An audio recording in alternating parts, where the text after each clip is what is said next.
Hi price Lord. ஆண்டவராக இயேசு கிறிஸ்து நாம் மகிமைப்படுவதாக. வேதத்தில் இப்படியாக ஒரு வசனம் கூறப்படுகிறது. அதை நான் உங்களுக்காக வாசிக்கிறேன். 1 யோவான் 2ஆம் அதிகாரம் 13ஆம் வசனத்தில், வாலிபரே பொல்லாங்கனை நீங்கள் ஜெயித்ததினால் உங்களுக்கு எழுதுகிறேன். இந்த வசனம் என்ன சொல்லுகிறது என்றால், வாலிபரே பொல்லாங்கனை நீங்கள் ஜெயித்ததினால் உங்களுக்கு எழுதுகிறேன். வாலிபனை குறித்து சொல்லப்படுகிற ஒரு வசனம். வாலிபரா இருக்கிற சகோதரன் சகோதரிகள் நண்பர்களை குறித்தான் இங்க வசனம் கூறுகிறது.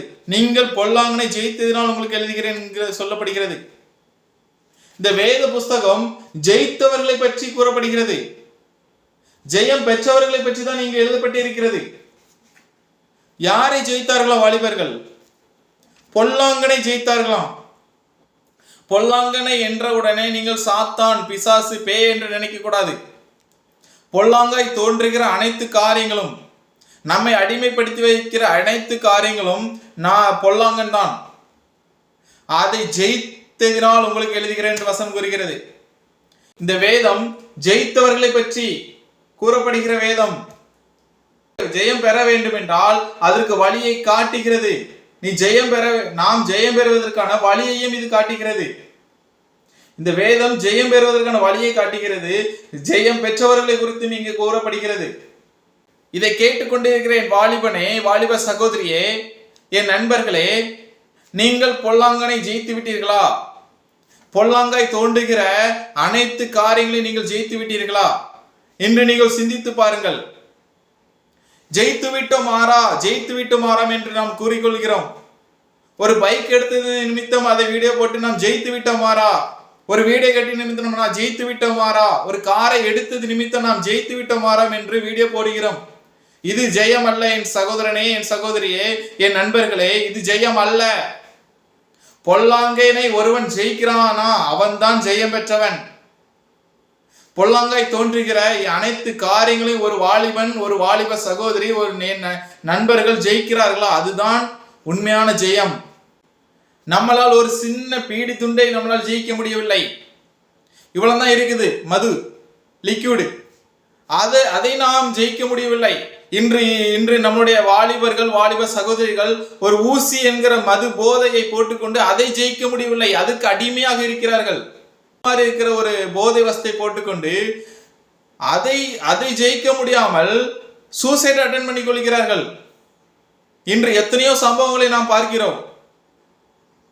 ஏன் நம்மளால் ஜெயிக்க முடியவில்லை? அதற்கு வழியை தான் இந்த வேதம் கூறுகிறது. இந்த வேதம் அதற்கான வழியையும் ஜெயம் பெற்றவர்களையும் குறித்து தான் வேதம் கூறுகிறது. இங்கே ஜெயித்தவர்கள் எப்படி ஜெயித்தார்கள்? இந்த வாலிபனே, நீ பொல்லாங்கனை ஜெயித்ததினால் உங்களுக்கு எழுதுகிறேன் என்று சொல்லப்படுகிறது. இங்கே அந்த வாலிபர்கள் எப்படி ஜெயித்தார்கள் வேதம் கூறுகிறது. அதற்கு அடுத்த வசனம், வாலிபரை நீங்கள் பலவான்களா இருக்கிறதுனாலும் தேவ வசனம் உங்களில் நிலைத்திருக்கிறதுனாலும், நீங்கள் பலவான்களா இருக்கிறதுனாலும் தேவ வசனம் உங்களில் நிலைத்திருக்கிறதுனாலும் நீங்கள் பொல்லாங்கனை ஜெயித்தீர்கள். அப்போ நம்முடைய வாழ்க்கை எப்படி இருக்கிறது? பலவான்களா இருக்கிறோமா என்று பார்த்தால் நிச்சயம் அல்ல. நாம் பலவீனம் உள்ளவர்களா தான் இருக்கிறோம். ஒரு பொல்லாங்காய் தோன்றுகிற அனைத்து காரியங்களுக்கும் நாம் அடிமைப்பட்டு இருந்தால் நாம் பலவீனம் உள்ளவர்கள் தான், நாம் பலவான்கள் அல்ல. அப்ப பலவான்களாய் மாற வேண்டும் என்றால் நாம் முதலாவது தேவனால் பிறக்க வேண்டும். தேவனால் பிறந்தால்தான் நாம் பலவான்களாக மாற முடியும். தேவனால் பிறந்த எவனும் பாவம் செய்யான். வேதம் அப்படியாதான் கூறுகிறது. தேவனால் பிறந்த எவனும் பாவம் செய்யான். முதலாவது நாம் தேவனால் பிறந்தால்தான் பலவான்களாய் மாற முடியும். அவருடைய பிள்ளையாக மாற முடியும். அவருடைய பிள்ளையாக நாம் மாறினால் அவருடைய வார்த்தை நம்மிடத்தில் இருக்கும். நாம் பொல்லாங்கனை ஜெயிக்க முடியும். இன்று ஒரு செய்தியை ஒரு நியூஸ் பேப்பர்ல பார்த்தேன். ஒரு 21 வயதான ஒரு வாலிப பெண் 47 வயதான ஒரு நபருடன் தவறான ஒரு நடக்கை. அந்த 47 வயதான ஒரு நபர் அவருடைய நண்பர் வீட்டுக்கு சென்று அந்த நண்பனுடைய மகளோடு தவறான உடல் உறவு. அதை கண்டுபிடித்த தகப்பனை கொலை செய்து விட்டார்கள். தகப்பனும் மது போதைக்கு அடிமையா இருக்கிறார். அதை பயன்படுத்தி இவர்கள் இருவரும் ஒரு தவறான காரியங்களை செய்கிறார்கள். அவர்களால் அதை ஜெயிக்க முடியவில்லை. காம இச்சையை ஜெயிக்க முடியவில்லை. மாம்சத்தின் இச்சையை ஜெயிக்க முடியவில்லை. இன்று ஒரு பெண் நடந்து போகிறாள், ஒரு சகோதரன் நடந்து போகிறான், ஒரு வாலிபன் நடந்து போகிறான் என்றால் தங்கள் கண்களினாலே அவர்களை தவறாக பார்க்கிறார்கள். அந்த கண்களின் இச்சையை ஜெயிக்க முடியவில்லை. ஜீவனத்தின் பெருமை நம்மளால் ஜெயிக்க முடியவில்லை. பெருமை கொள்கிறோம், என்னிடத்தில் இவ்வளவு இருக்கிறது, நான் பெரியவர், என்னை வீழ்த்த ஒருவராலும் முடியாது என்று பெருமிதம் கொள்கிறோம். தேவன் பெருமை உள்ளவருக்கு எதிர்த்து நிற்கிறார், தாழ்மை உள்ளவருக்கோ கிருபை அளிக்கிறார். இதை நாம் ஜெயிக்க வேண்டும் என்றால் நாம் முதலாவது பலவான்களாக மாற வேண்டும். தேவனுடைய பிள்ளையாக பிறக்க வேண்டும். தேவனால் பிறந்த எவனும் பாவம் செய்யான். நாம் தேவனால் பிறந்தால் பலவான்களாக மாற்றப்படுவோம், அவருடைய பிள்ளையாக மாற்றப்படுவோம். அவருடைய வசனம் நம்ம இருதயத்தில் நிலைத்திருக்கும்.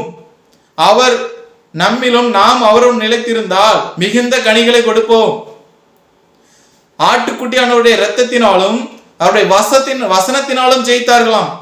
இந்த வேதம் ஜெயித்தவர்களுக்கான வேதம், ஜெயிக்க வழிகாட்டுகிறவர்களுக்கான வேதம், ஜெயிக்க போகிறவனுக்கான வேதம். ஹல்லேலூயா. இன்று நீ ஜெயிக்க வேண்டுமா?